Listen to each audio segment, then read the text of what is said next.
Hello, welcome to our new chapter, Chapter 8. Today we're going to learn about the binomial theorem, binomial expansion, um, and binomial distributions. We're going to start off with something that is kind of like a bad nightmare. Imagine that a teacher gives you a pop quiz with 10 questions. This quiz is multiple choice and has 5 answers, A through E. Write down the answers that you would pick. So in class, I had everybody write down all 10 answers, and I did a model one like this. So I just guessed 10 answers, and then let's think about how many would I expect to get right. Well, it looks like there's a 20% probability because there's 5 questions and one of them is correct. So 1 out of 5, which is 0.2. And there's 10 questions, so if we get 20% of those right, we'll expect to get about 2 correct. What is the most we can expect someone to get in class? Well, maybe we can see somebody getting 5 or 4. Um, that's probably the most. And the least, I'd say 0. If someone said they got all 10 right, it's possible, but really, really unlikely. All right, so we had everybody do this in class. I gave the correct answers, which were here, and you can see I got 1, 2, 3 correct. So I got 3 correct. And we went and tallied up what all the students got in the class, and then we started thinking about the theoretical probabilities. So the probabilities here were observational or experimental. We just looked at what we had, and if we want to get theoretical, that would be what the experimental is if we did many, many repetitions. All right, so if we want to find the probability that we get 0 correct, well, first we want to find the probability that we get 1 correct. Let's call that P. That's a correct answer. That's 0.2. The probability of Q, let's say that's the probability you get one wrong, that's 0.8.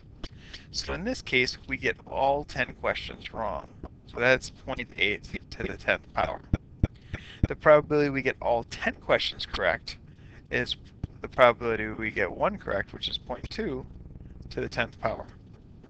Now if I take 0.8 to the 10th power, I get 0.107.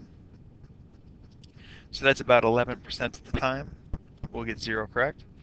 And 0.2 to the 10th power is 0.0000001024. Your calculator says 1.024 times 10 to the negative 7. What that means is I move the decimal point 1, 2, 3, 4, 5, 6, 7 places to the left. So this is essentially 0. The probability of getting 10 is really unlikely. All right, now these are the easier probabilities to find. It gets more complicated when we have when we want to find the probability we get exactly 9 right, or probability we get exactly 1 correct. So we're going to break it down to make it a little easier. First, we want to find the probability that we get the first 9 correct and the 10th one wrong. Well, this is 0.2 times 0.2 times 0.2 times 0.2 and so on, and then a 0.8. So that's 0.2 to the 9th times 0.8. Now, if I want to find the probability that I get the first 8 wrong, then 1 correct, and then 1 wrong, that's 0.2 to the 8th times 0.8 times 0.2. So again, that would be 0.2 to the 9th times 0.8. And this one, again, is 0.2 to the 9th times 0.8. Now, we need to figure out how many ways we can arrange this. So there's 9 P's and 1 Q. We'll have a Q in the last place, the second to last place, the third to last place, and so on until it's the first place. So, turns out that there's 10 different ways we can rearrange those. So if I want to find the probability that I have exactly 9 correct, I'll take 10 times my probability that I get 9 correct and 1 wrong. Let's put parentheses here, just so it gets less confusing. Now if I want to find this probability, it's going to be 10 times 0.2 to the 9th times 0.8 to the 1st, which is still a very, very small probability. 0.000004096. 1, 2, 3, 4, 5, 6. Yep, I did that correctly. Now, if I want to find the probability that it is exactly 1, if I turn my p's and q's around, there's still going to be 10 different ways I can rearrange 9 q's and 1 p. But now it's going to be 0.2 to the first power times 0.8 to the second power. So if I do that on my calculator,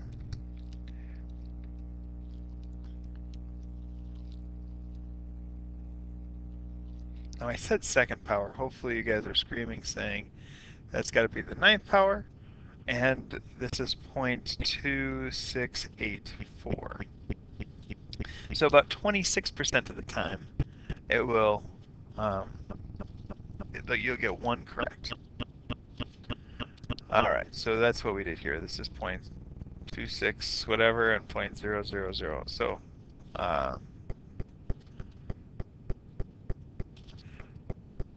we've already done that on the previous page. All right, now let's try to find it if we get 8 correct. So here we're going to find the probability that x equals 8 and the probability x equals 2. So we want to find out how many different ways we can rearrange 8 p's and 2 q's. Well, we can start with the q here and then move the q from the last place all the way up to the second place. Then we move the q to the second row, start at the last place, move it up to the first. Then in the third row, move it over. And that takes a very, very long time. I'm not even going to go through trying to do it because it will take so long. Now, to find out how many ways we can rearrange 8 p's and 2 q's, it's going to be 10 choose 2 or 10 choose 8. To do these on your calculator, you hit 10, then you hit the math, move over to probability, go down to number 3, which is NCR, and then you hit 2. And if you do that, you should get 45. And now if you do that the same thing and you did 10 NCR 8, you should also get 45. They're the same answer. So this will be 45, 45. Now in this case, we're going to get 8 correct and 2 wrong. And then in this case, we're going to get 2 correct and 8 wrong. So if I find each of these probabilities, 45 times 0.2 to the 8th times 0.8 to the second power, this is again a small probability. And however, this other one should be a little bit bigger. 0.302.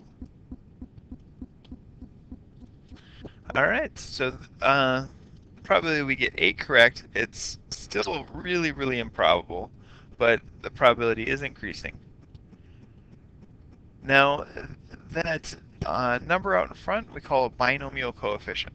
The number of ways of arranging k successes among n observations is given by the binomial coefficient. Now, there's a couple of ways we can write this. Sometimes we write n choose k, or our calculator uses r for instead of k. It's just a variable. Now, we have to define 0 factorial as 1, or a lot of this stuff doesn't work. All right.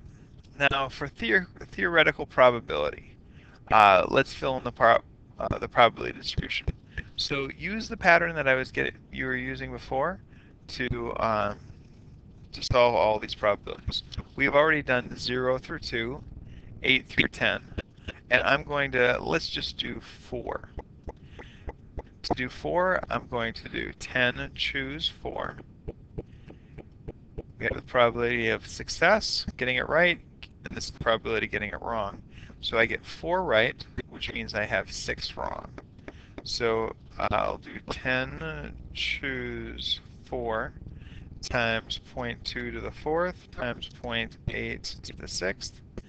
And this answer is going to be 0.088.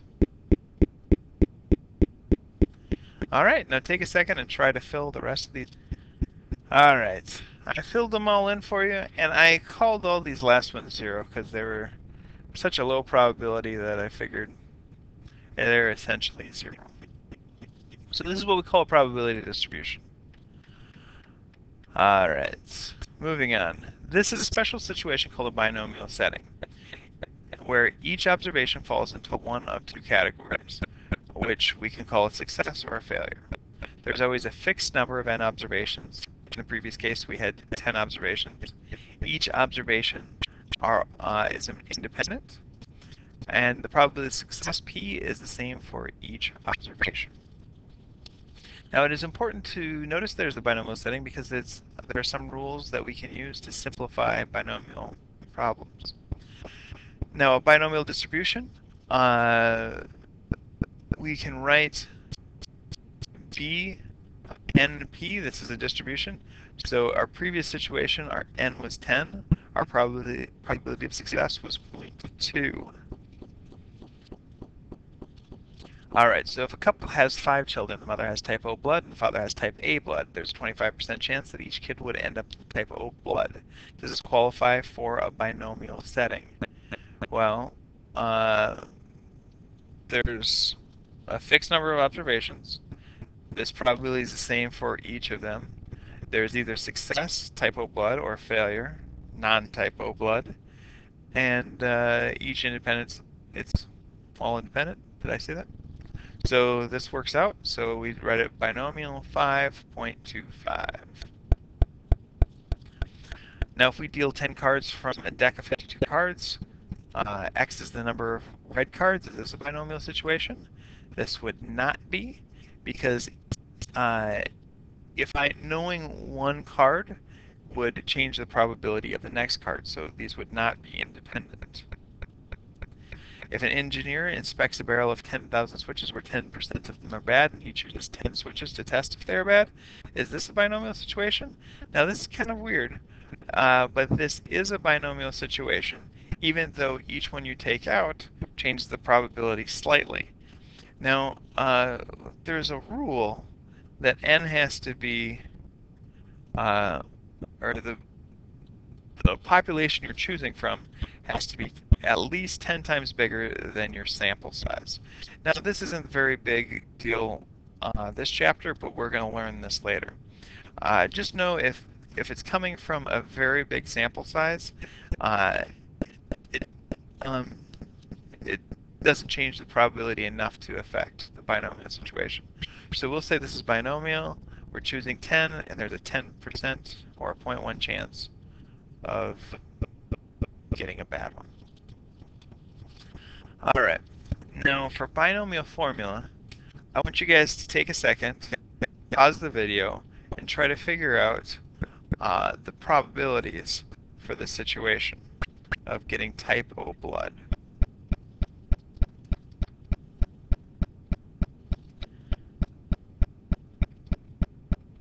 All right. Hopefully everybody's done.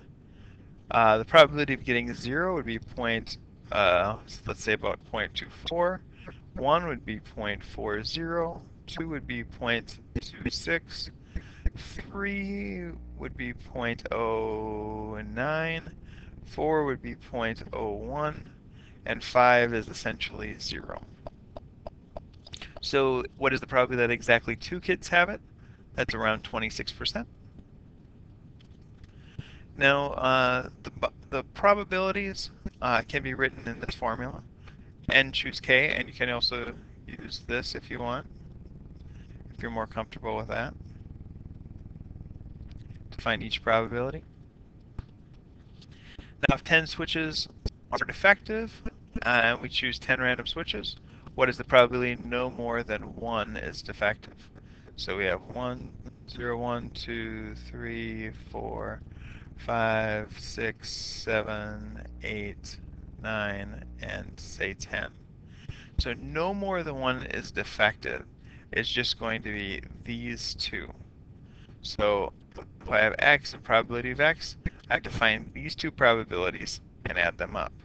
So if I look at this, if I have 10 switches and probability of success is 0.1, I have a 0.35% chance, or 0.35 chance, or a 35% chance you get 0, and it's a 0.39 chance that we get 1. So no more than 1 is defective would be about 74% of the time.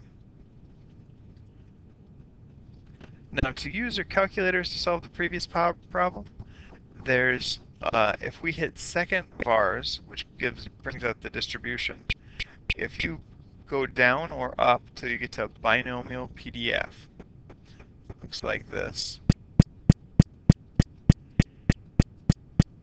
What you type in is your n, and then probability, and then what you're looking for. So let's call that x. So what I did before is binomial PDF of 10, comma 0.1, comma 0, and then binomial PDF 10, comma 0.1, comma 1. And these hopefully will give you these same values, 0.35 and 0.39.